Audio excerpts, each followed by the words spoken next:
ஜீவவசனம் கூறுவோம், சகோதரரே சேர்ந்தே எக்காலம் ஊதுவோம்.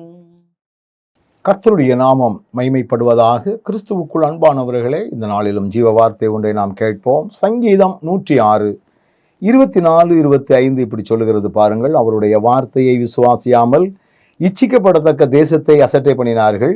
கர்த்தருடைய சத்தத்திற்கு செவிகொடாமல் தங்கள் கூடாரங்களில் முறுமுறுத்தார்கள் என்று சொல்லப்பட்டிருக்கிறது. முதல் வசனத்திலே இச்சிக்கப்படத்தக்க தேசத்தை அசட்டை பண்ணுதல்.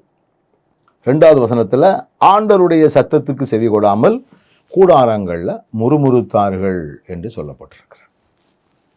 எவ்வளவு ஒரு மோசமான ஒரு காரியம் பாருங்கள். முறுமுறுத்தார்கள் என்று சொல்லப்பட்டிருக்கிறது. நம்ம வாழ்க்கையில் இப்படிப்பட்ட முறுமுறுப்புகள் இருக்கக்கூடாது.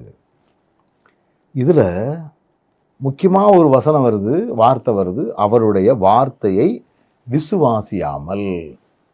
எங்கே ஆண்டவருடைய வார்த்தைக்கு முக்கியத்துவம் கொடாமல் வேறு வகையான காரியங்களுக்கு நம்ம முக்கியத்துவம் கொடுக்கிறோமோ அங்கே நம்ம வழுவி போகிறோம், அங்கே தவறு செய்கிறோம், அங்கே ஆண்டவருடைய பாதையை விட்டு விலகுகிறோம், அங்கே முறுமுறுப்புகள் தன்னால் வந்துடுது. அதனால் ஆண்டவர் விரும்பக்கூடிய தேசத்தை நம்ம அசட்டை பண்ணி விடுகிறோம். அதனால் ஆண்டவரே, உம்முடைய வார்த்தைகளை முழுமையாக விசுவாசிக்கிற மக்களாய், அதை அப்படியே ஏற்றுக்கொள்ளுகிற மக்களாய், உம்முடைய வார்த்தை என்ன சொல்லுகிறதோ அதுதான் எங்களுக்கு முக்கியம் அப்படிங்கிற ஒரு எண்ணத்தை பெற்றுக்கொள்ளக்கூடியவர்களாக நாம் நம்மை மாற்றிக்கொள்ள வேண்டும் என்று வேத வசனம் மிக தெளிவாக நமக்கு சொல்லுகிறது. அந்த விசுவாசியாத ஒரு நிலைமைகள் வரும் பொழுதுதான் ஆண்டவருடைய சத்தத்திற்கு செவிகொடாத ஒரு நிலையும் வந்து விடுகிறது. அதனால கவனத்தோட வாழ்வோம்.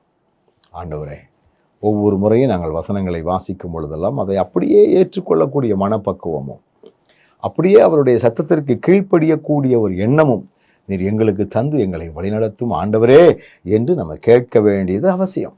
இது இருந்துச்சுன்னா நம்ம அசட்டையும் பண்ண மாட்டோம், ஆண்டவருக்கு விரோதமாக முறுமுறுக்கவும் மாட்டோம். அப்போ அந்த விசுவாசமும் கீழ்ப்படிதலும் நமக்கு அவசியம். நல்ல ஆண்டவரே, அந்த விசுவாசத்தையும் கீழ்ப்படிதலையும் நாங்கள் சரியாக வெளிப்படுத்தவும் உறுதிப்படுத்தவும் தேவையான பலனை தந்து வழி நடத்தும். இயேசுவின் நாமத்தில் ஜெபிக்கிறோம் நல்ல பிதாவே.